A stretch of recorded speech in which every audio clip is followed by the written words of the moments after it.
Well,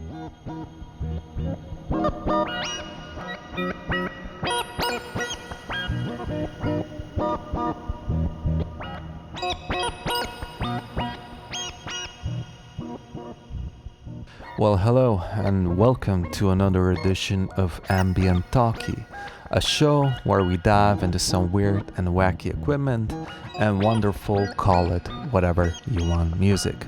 I'm Andy from Two Round Robins, and I hope you're ready for some words about this rather odd looking musical computer.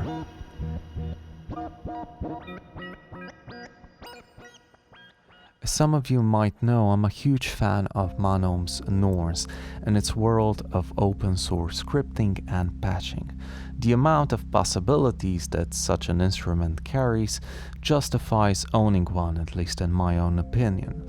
So when I looked into new gear that might complement my own workflow and creative possibilities, I tended to shift a lot of attention to critter&guitari's Organelle M, an instrument with community patching at the core of it.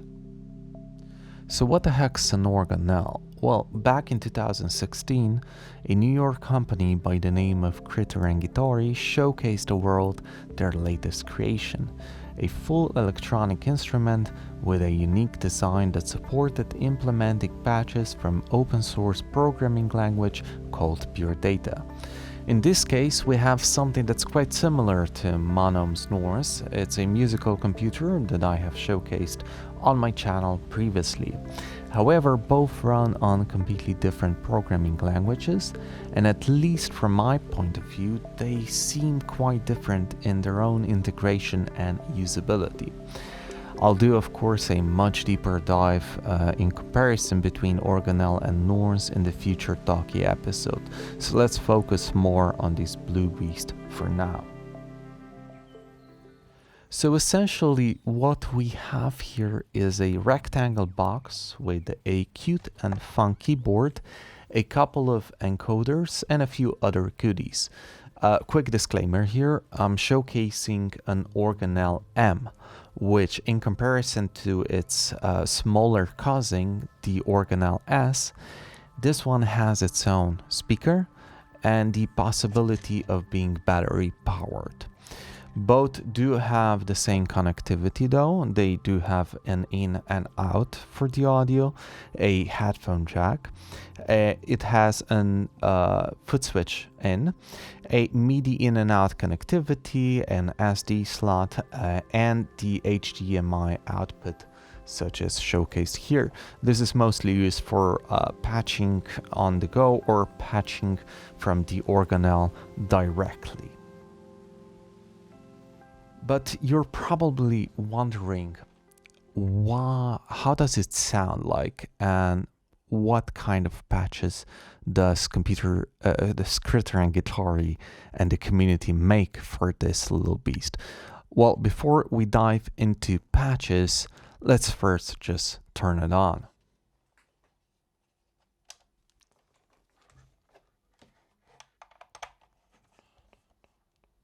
So yeah, there we go.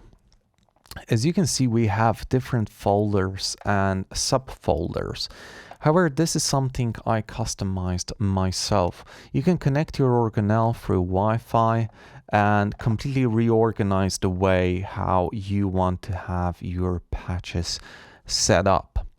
I like to keep things nice and tidy, so this is how I basically done it.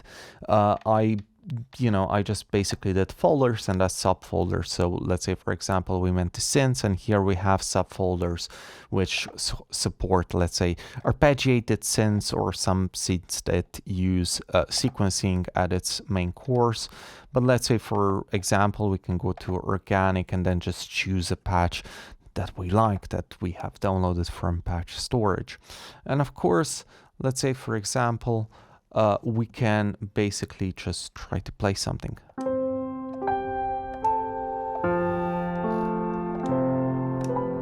So this is one of my favorite patches. It's a simple but beautiful sounding old piano. It's called cinematic piano. And of course, you can even sequence it.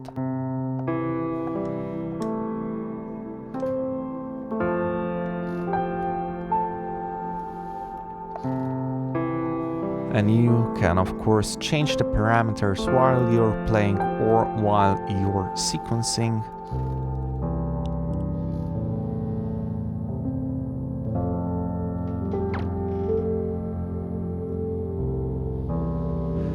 And in this case, get something lovely fairly easily. And I think this is the right part to talk a bit about patching. Like I stated before, each patch on the organelle is made through pure data, or for short PD, which is a visual programming language much like Max DSP, and each one has its own set of parameters that are allowed to be controlled. So let's say if we go to samplers like live samplers, let's just try that now. So samplers, live samplers here, and let's say, for example, we choose whatever. So this is a sampler that you can use, you can record it into, but a quick note here, a lot of patches have this. So if you press on the aux button here, you get a, let's say, a sub menu of stuff. And one thing that you can notice here is you have monitoring and monitoring level.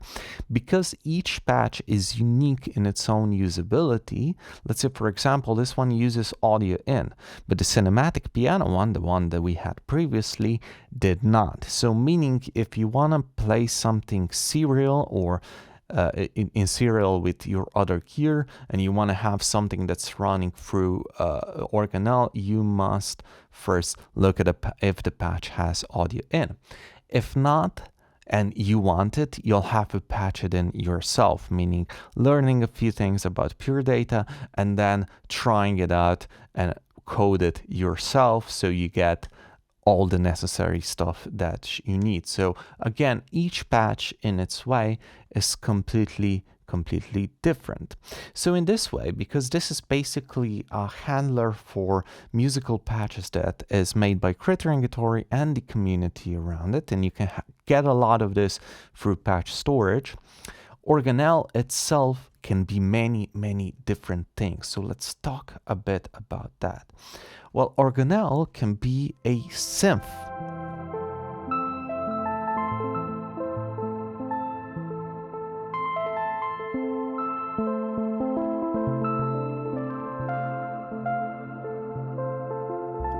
It can be a sequencer.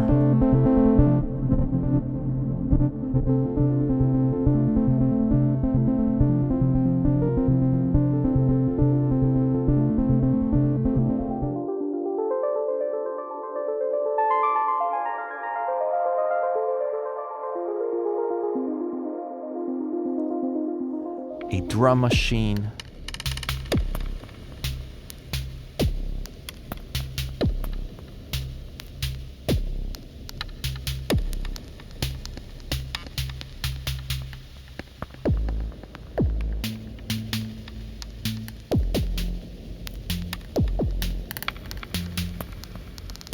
A generative sequencing synth machine.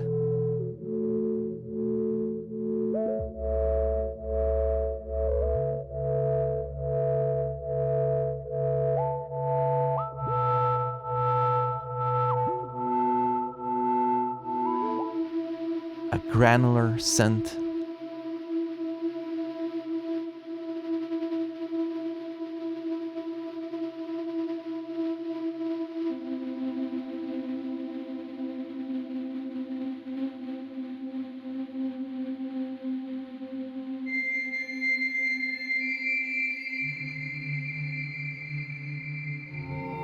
A sample player.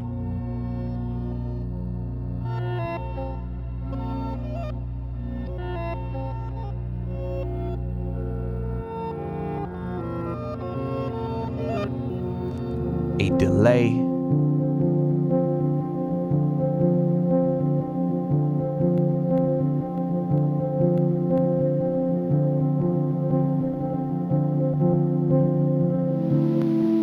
A lo-fi type effect unit.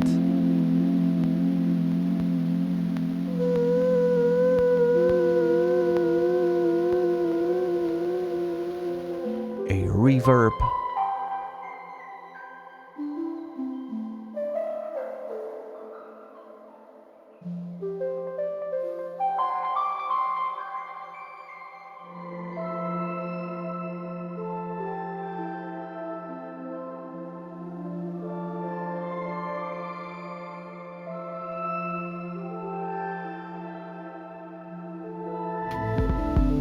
whole modular system.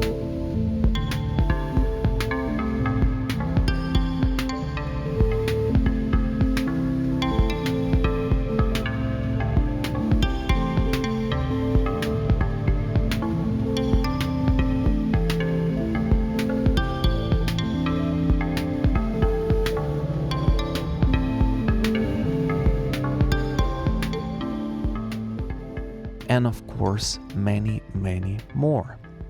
These were just some of the ones that I tend to spend most time with and have easily been integrated within my setup and style. However, Organelle is much more than a companion to your ambient creation. I think this is the right time to talk a bit about the pros and cons of owning one. So you might be asking yourself, is Organelle the right for me? Well, I think that Organelle is primarily whatever the user wants it to be, as it easily integrates to whatever style you see most fit. If you're doing lo-fi hip-hop, for example, there are a few patches that might, go in that way. If you like more static sounding electronic music, there are a lot of patches that go in that way. If you like ambient organic stuff, there are some patches that really work well on that. So in this way, its most workflow really depends on the patch that you're using. In my initial Norse video, I stated that Norse may not be for everyone, since it does have a learning curve, and you need to really take your time with it. Organelle itself also has its own learning curve, although, as from my own experience, it's not as steep. It can be easily integrated and is more open to more casual workflow and jamming. So here's the thing. Because of its initial portability and the integrated speaker, I find myself using this as a couch synth. Just messing around or playing chords and melody ideas and stuff like that, I just have fun with this. Something I might be doing far more with my OG OP1 if the speaker didn't sound like a dying fart. So this one's quite better. So if you want something and you don't have your headphones on or whatever, you can just take this and just jam it as you please. However, there are a few things that I'm really struggling with. Let's say firstly, the encoders. Simply put, these are locked, meaning you can only turn them to a certain degree, not like this endless encoder, which kind of goes all way. So meaning that if you, let's say, for example, if you have a patch, so let's just take a synth patch here and let's just, choose one that has a deeper menu. So as you can see here, this one has, so the aux is basically changing the pages of the menus here. So meaning if I go here and I change a parameter, and now let's say I'm using it like this, so this one's really at the end of it, and then if I go here and I want to transpose it, and I want to transpose to -1, what's gonna do is firstly jump to the second octave, and then I have to be real quick to just put it here. So it takes whatever information is closest to the encoder's position, which can be really daunting and a bit annoying if you're doing multiple patches like an ORAC or ORHAC and you have to change things on the fly quite quickly. So in this way, you really need to be careful. Another thing that's quite a bit annoying is the main encoder being quite loud, especially when you press it and when you do different things. So for example, let's say if you're using this little machine, oh hello, and now we have a glitch, so that's not a really good thing to have, but whatever, I'm just gonna take something. There you go. Okay, so where were we? The cons of the thing. So very loud main encoder plus microphone that's very sensible, that has a sensibility rate of a quite high number, and quite a loud keyboard. So this, in a way, makes the microphone, at least in my own personal experience, quite useless. Why? Because when you press record, it immediately starts recording it, at least with a lot of patches, not with snow grain, for example.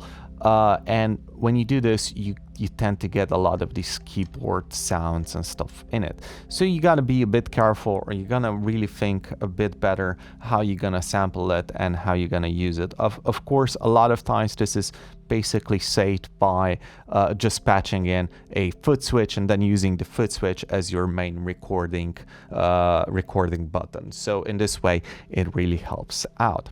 Another thing that might be very, very bad and very annoying, at least is how I found it. So you have an integrated speaker and you have a microphone. So, you know, they're quite close together. So if you're doing something, you gotta really take care. So either one of these is closed or the volume knob is completely turned down. Meaning if you basically forget that because you're in a work plan like that, you're gonna get a lot of feedback that's gonna be very loud, and it can damage your speaker. So be careful with that. When you're using that, you gotta be extra careful.